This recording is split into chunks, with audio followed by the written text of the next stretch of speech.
So if a tenant applies to rent your property, if 10 tenants apply to rent your property, you know before you do anything that a few of those tenants are just not going to be a good fit. Right? You're going to want to decline them. They don't have good credits, whatever reason. Not all 10 of them are going to be good. Well, I would propose that the same percentage is probably true for prospective owner clients. When a prospective owner client wants to hire you, there's a percentage chance that is not going to be a good fit. So the question is, well, gosh, how do we decide that? How do we determine that? Well, I'm Marc Cunningham at Grace Property Management. Here's some things that we use, some red flags we look for to determine that the owner client may not be the best fit for our process or system. Number one, simply this: they won't take our advice. Right? We meet with them and we tell them, well, this property should be renting for $1,500 a month. They say, no, I would like you to rent it for $1,700 a month. I say, oh, okay. This wall should really be repainted in this back bedroom. No, I'm going to go ahead and leave it as is. Right? If they're not taking your advice on the front end of the conversation, they're certainly not going to take it once you enter the relationship. So make sure that they're respecting your professional opinion because you're the professional. If they're not going to take your advice, might not be a good fit. Number two, they tell you what to do. They tell you how to advertise the property. They don't just ask you how you advertise, they tell you what they want you to do. They give you the pictures to put on the website. They tell you what pictures they want you to take, the angles they want, the verbiage to be used in the marketing. They tell you how to prospect for tenants and how to qualify those tenants. If they're telling you what to do, again, may not be the best fit for your system because they're trying to turn the tables and make sure they're in charge. You're the professional, make sure that they understand that. Number three, they don't have money. So when they say to you during that first conversation, hey, by the way, if I don't have this property rented by next Tuesday, I can't make my mortgage payment, not a good sign.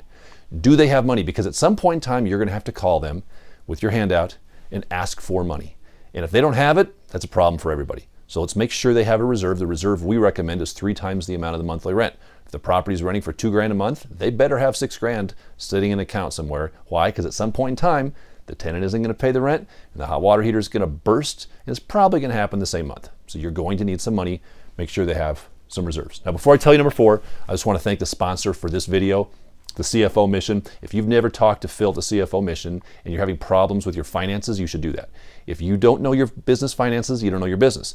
These guys work to help your trust accounting stay tight, and they can be like a CFO, an external CFO for your company. So when this video's over, jump over to the sponsor page, look at the information on the CFO Mission. Every company I've ever talked to that has used these guys has had nothing but positive things to say about them. So if you have questions on your financing, this is who you need to reach out to. Phil at the CFO Mission.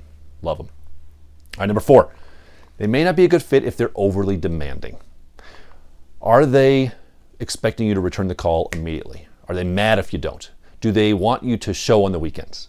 What are the demands that they have upon you as an agent? Are they wanting to renegotiate your management agreement? Do they want to renegotiate terms, fees, clauses?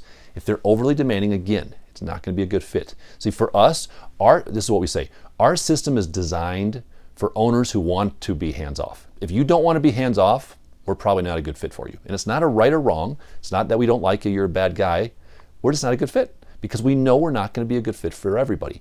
Keep the bar high. Make sure you bring on good owner clients, because when you bring on a client that doesn't match one of these 3 things or 4 things, you know how it's going to end. It's not going to end well, and you're better off not even doing business with them on the front end. Hopefully that makes sense, and you can keep some bad owners away and attract better owner clients. Now, by the way, a few weeks ago I talked about the marketing brochure that we use, like a 12-page little brochure. This is the front page of that. I've had a lot of people asking how they can get that. Look at our video coaching option. Our video coaching clients get that, and we give it to them, and they can edit it and mess with it, and we give them contact information. So if you like that, that's how to reach out to us. Check out the video coaching option. We love this doc. It becomes our presentation piece on new owner stuff. If you like the video, subscribe. Hopefully that will help you attract good clients and keep the bad ones away.